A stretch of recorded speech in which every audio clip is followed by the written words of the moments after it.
The multi-culti delusion is that for all the blather about diversity, in the end, everyone's the same. And so the nice shishi gay couple at 29 Elm Street can exist in perfect harmony with the big-bearded imam and his 4 child brides at 31 Elm Street. And they'll all make chit-chat about the weather and last night's TV over the garden fence. That's not true. That's not true. And I was struck last night before I went to bed. I thought I'd have a look at what the overseas newspapers were saying about events in Orlando. This is the front page of the London Times. Big headline. He swore allegiance to ISIS, then shot 50 dead. Daily Mirror. ISIS maniac kills 50 in gay club. Daily Telegraph of London. ISIS wages war on gays in the West. The Sun. Islamic State killer slays 50 club revelers. The Daily Mail. The Americans murdered by an ISIS fanatic as they parted. The Daily Express. Chilling moment. ISIS massacre begins in Orlando nightclub. And even the French, Le Monde. Tuerie d'Orlando. Obsession homophobe de l'État islamique. The slaughter of Orlando. The homophobic obsession of the Islamic State. Now, have a listen to what the American headlines are saying. The Chicago Tribune, act of terror, hate.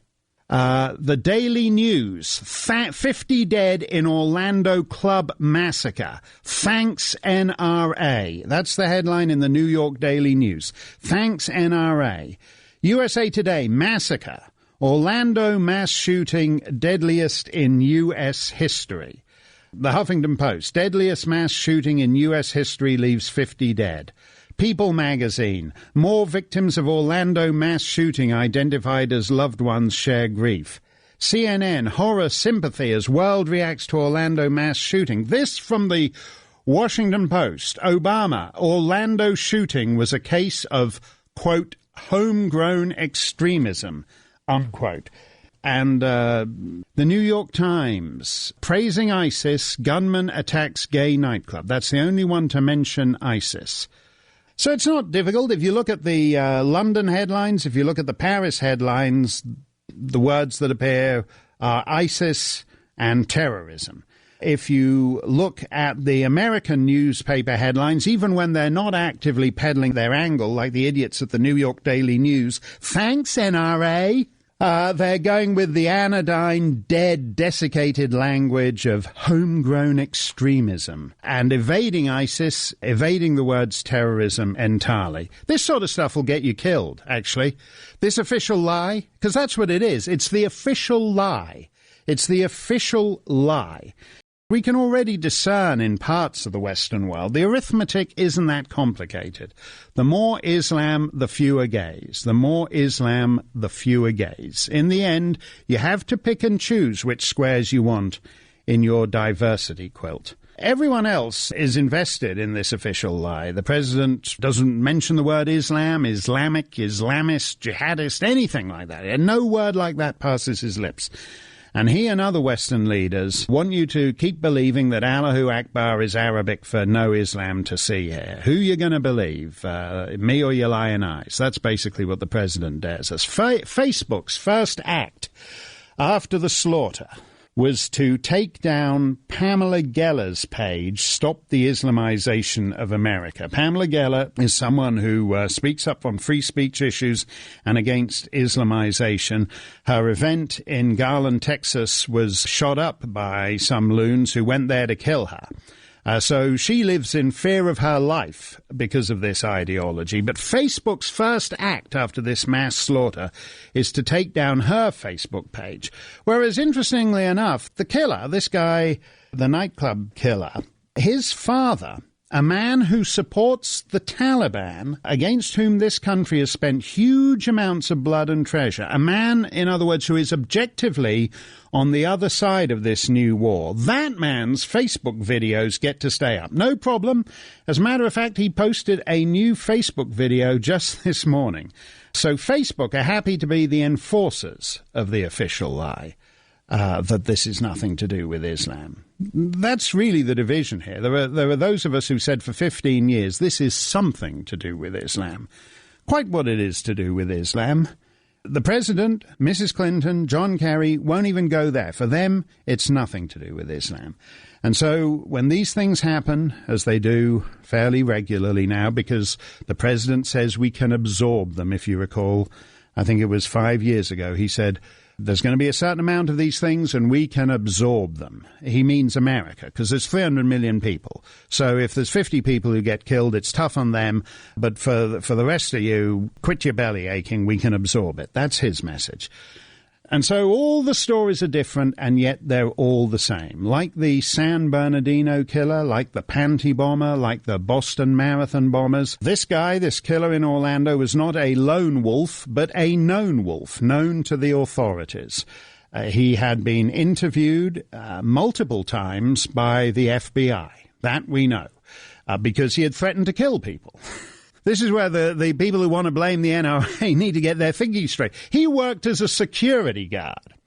So he aced that background test, and he worked for G4S, who protect federal buildings. They're the guys manning the metal detector when you go into a federal courthouse in Florida. It's chaps like this fellow Mateen. He aced that test. That's how mad things are. The guy is now actually manning the metal detector. And they say, well, yes, he seems to want to kill all the infidels, and he's had contact with people who self-detonate in Syria and what have you, but those aren't actually grounds to arrest him. And so we let him go. In the end, he holds the same views on homosexuals, Jews, infidels in general, as millions and millions of other people. He believed, for example, in everything that his father believed in. His father supports the Taliban. His father is a perfectly law-abiding U.S. citizen or U.S. resident who has been received at the State Department, who has visited the Democrat committee members at a big congressional committee in Washington, had his photograph taken in the halls of power, and he supports the Taliban. And he assures us that his son wasn't in the least bit radicalized, and this has nothing to do with Islam. It's just that the family happened to be out a couple of weeks ago, and it's gay days. They have gay days in Orlando round about this time of the year every year, and he saw a couple of guys kissing. He saw a couple of guys indulging in a PDA, public display of affection, and he was revolted by it. But don't you worry, that's nothing to do with Islam. He just happens to hate homosexuals as a self-contained preoccupation of his, and it's nothing to do with Islam. And that's the world we live in now. The pro-Taliban dad has assured us that the pro-ISIS son isn't radical. So you can take that to the bank. So what if Dad is on the side of the Taliban? That's, celebrate diversity. And diversity now means that when you're in a war, you get to choose which team you support, the home team or the away team. That's how it works. And this guy, he looked at America versus the Taliban and he thought, oh, go Taliban. And what could possibly be wrong with that? And that's the insanity of the world we live in right now. There is no strategy. So there is no possibility of a happy ending. All that will happen is that every so often in Paris and Brussels and San Bernardino in Orlando, a big bunch of people will die, and Barack Obama will talk about an act of hate, and everyone will talk about gun control, and everyone will say that love triumphs over hate, and someone will invent a hashtag, and someone will come up with a cute avatar, and that will be it until the next mass atrocity. What's the happy ending here? How does this stop? They just killed a big bunch of gays because they hate gays. They hate Jews, they hate gays, they hate uncovered women. If you're in the more fractious parts of Africa and the Middle East, they hate Christians. If you're in parts of the Indian subcontinent, they hate Hindus. If you're in Thailand, they hate Buddhists. If you're at a nightclub in Bali, you don't even have to be gay because they just hate backpacking Westerners in general. They hate, hate, hate. And how does it not get worse as the years go by? We're talking now about having metal detectors. You're going to have this, get to the airport 3 hours ahead of time so you can be screened, shuffle shoeless like the great bovine herd, shuffling shoeless through the scanners till the end of time.